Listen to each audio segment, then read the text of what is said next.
Jeho obľúbené číslo je vraj to, čo nosí Jaromír Jágr.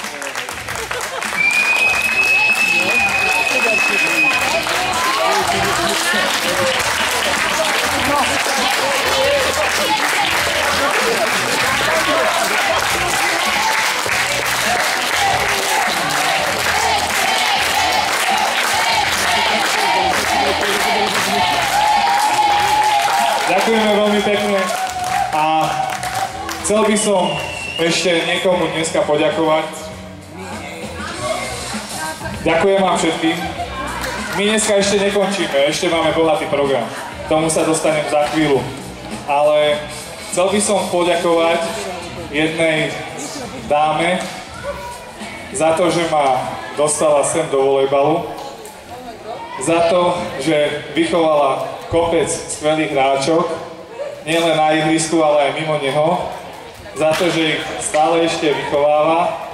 A nie je to len poďakovanie za mňa, ale aj za rodičov tých dievčat a zároveň aj všetko dobré narodeninám, ktoré budem mať o pár dní.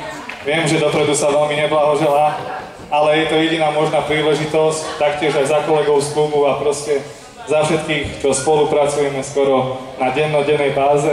Andrejka, poď sem. Andrejka Vidrová, kto by nevedel, o tom hovorím. Príjmi odo mňa a od nás, ktorý som menoval, tento malý darček. Počkaj sekundičku.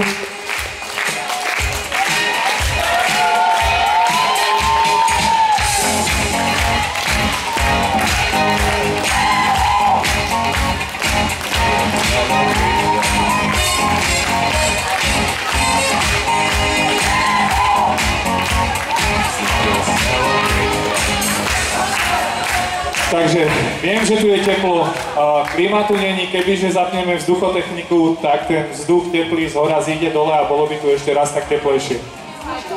Pomaly tam vzadu na stole budú torty, skvelá penová, skvelá dobožková.